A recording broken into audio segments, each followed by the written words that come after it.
Hello and welcome to You Say Maize, I Say Blue. Danny Sass alongside Alex Prasad. We have a lot to talk about. We come from a 2-week hiatus. Hope everyone enjoyed their spring break. And because of that hiatus, we're not going to waste any time. We got a lot to catch up on. We'll start this off like we always do. You can go ahead and say maize. I'm going to say blue, as in Michigan women's basketball coach John Bortheth straight blew up after Michigan's loss to Wisconsin. Well, you can go ahead and say blue, Danny, but I will say maize, as in I was amazed not by the tirade itself, but by the reaction to it. Tony Kornheiser, what were you thinking? But I'll get to that. You know, I just think it's amazing that Michigan's women's basketball team was taking some national headlines. Gotta love it when that happens. Yeah, you're right, Danny, but let's move it right along. Let's get into our first topic, and that's about this right here. Michigan hockey winning the CCHA just about a week ago against Ferris State. Danny? Yeah, Expected? Yeah, I mean, obviously after the start this team had, Alex, it was expected that they would wrap this up, and anything short of a regular season title after the way this team started would have been a disappointment, especially, they had that little 4-game winless streak, the hiccup against Michigan State, Northern Michigan, but they kind of got back on track against Miami of Ohio, and, they did exactly what they needed to do against Ferris State. They won one game, that was that, and, yeah, champs. But, again, I'll reiterate, none of this matters unless they have a good CCHA tournament, and obviously once you get to the NCAAs, that's when it matters. But you want to lock up a 1 or a 2 seed to play one of those teams from either Atlantic Hockey or the CHA, the 2 weaker conferences. Well, you're exactly right, and I'm a Red Wings fan, so you don't have to tell me about how the regular season doesn't matter. And hockey's a weird game, and I've been criticized by our friend Peter Saul for calling it weird, but it's awesome too, Peter. You can outshoot a team, 50 shots to 20 and still lose. You just never know what's going to happen in the playoffs.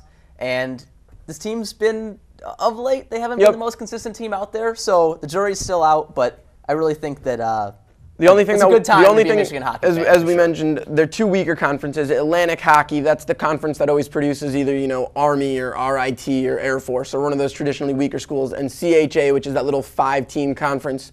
It's like Alabama, Huntsville is in that one, and like Robert Morris and Bemidji State, like the schools, exactly, the schools that aren't traditional hockey powers. They get automatic bids and always go to a 15 or a 16 seed. It's very important for Michigan to lock up a 1 or a 2 seed so that they can play a team like that, kind of an easy first-round game, as opposed to playing, a power for maybe the WCHA, like a 4th-place team from the WCHA who gets stuck in like a 14 seed. Still going to be a very tough game. They want to lock it up. They're going to need to play tough against whoever comes out of the 8-9 matchup in the CCHA, right. And whoever they play in the Final Four. And not being the most consistent team out there, you definitely want to have that easier game to. But nonetheless, surprising regular season, and a nice way to cap it off. For sure. We're going to switch gears here and move it over to the gridiron. Brett Favre Tuesday decided to retire, hang it up after 17 seasons. Where does he rank all time, Alex? Well, where does he rank all time? I'm still getting blown away by the fact that he retired. I said there's a 0% chance last time I host, and I call him Aunt Jemima for waffling so much, so I apologize, Brett. Not really, I still hate you. All time, though, he's definitely not the greatest of all time. And I saw this poll on sportsline.com. I'm seeing it all over the internet. Is he the greatest of all time? No, he's not. I mean, how many rings does he have? 1. That's respectable. But who else has 1 ring?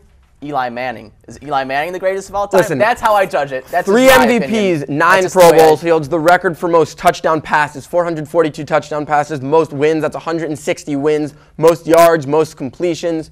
He's a gamer. You got to give him that. He's definitely up there. No, I will. I mean, I will. There are obviously some great quarterbacks who have come through the NFL over the last, 40 years. But he's most definitely up there. No, he's up there. But to me, it just comes down to the rings, Danny. And he only has 1. And that's really, okay. Well, preface the statement by saying I'm a Lions fan. I hate Brett Favre because every year the Lions. That's perfectly legitimate. I mean, there are people out there that say, if Dan Marino had won, 1, 2, 3 Super Bowls, he'd be the greatest of all time. He gets no rings, and no one even mentions him in the discussion. Do you think it was the right decision for him to retire? I can't understand why. Obviously, judging by my previous statements, but this team's on the rise. I mean, they almost got there this year, and after how many years of him saying, I'm really tired, but I guess I'll come back. Especially 2 or 3 years ago when it looked like the Packers were terrible. I don't understand it, but you know what? I'll give this season probably took a lot out of him, especially physically. He said he even said as much on Tuesday that he was still there physically. I think it's the mental aspect. And he even said mentally he doesn't have it anymore. Anything short of a Super Bowl this year would be deemed unsuccessful. And I think this year, especially with the way the Packers went through the regular season, locking up that 2nd seed, and then to have Dallas go down and Green Bay getting a home game against the Giants, Eli Manning in negative weather against Brett Favre, you would expect the Packers to have at least gotten to the Super Bowl.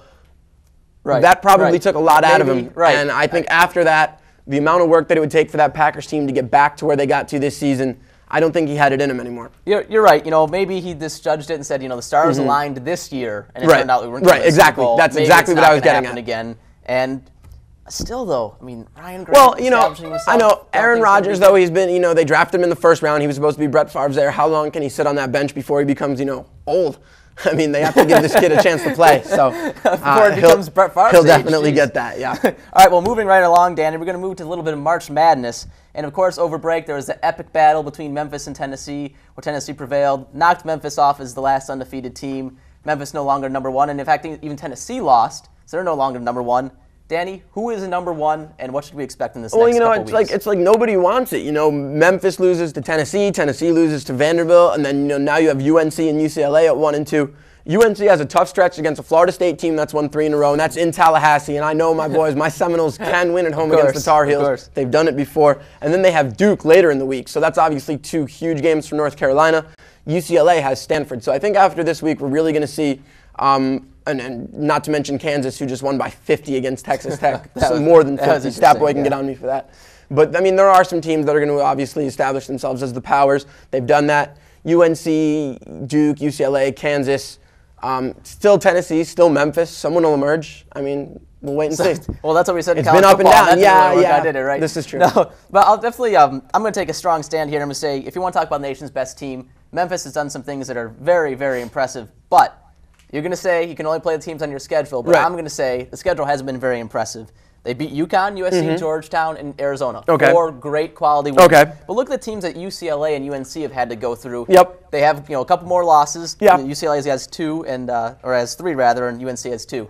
But I'm more impressed by the day in, day out playing quality teams.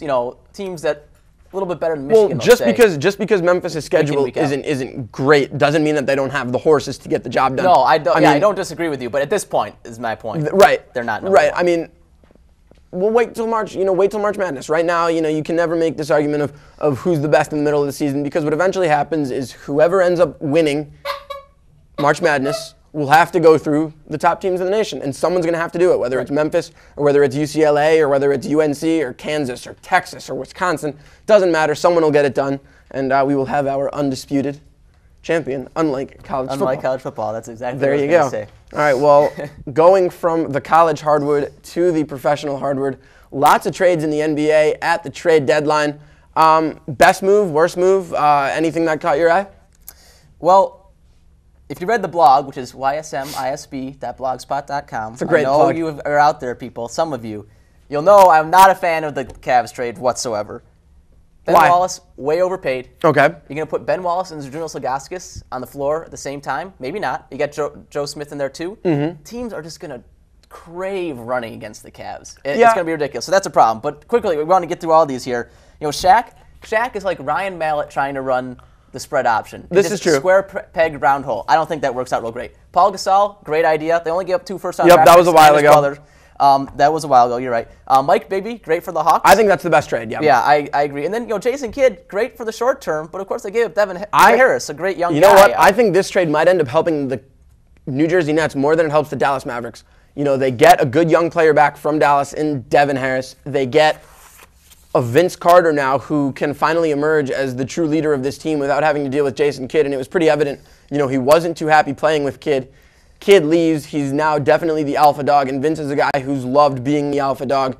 He's notorious for tanking it at times. You saw that first game after Jason Kidd left. You saw Vince diving on the floor for loose balls, hustling, giving 110%, as the old cliche says. He's a new player, and I think New Jersey is going to benefit more than Dallas from this trade. I disagree with you a little bit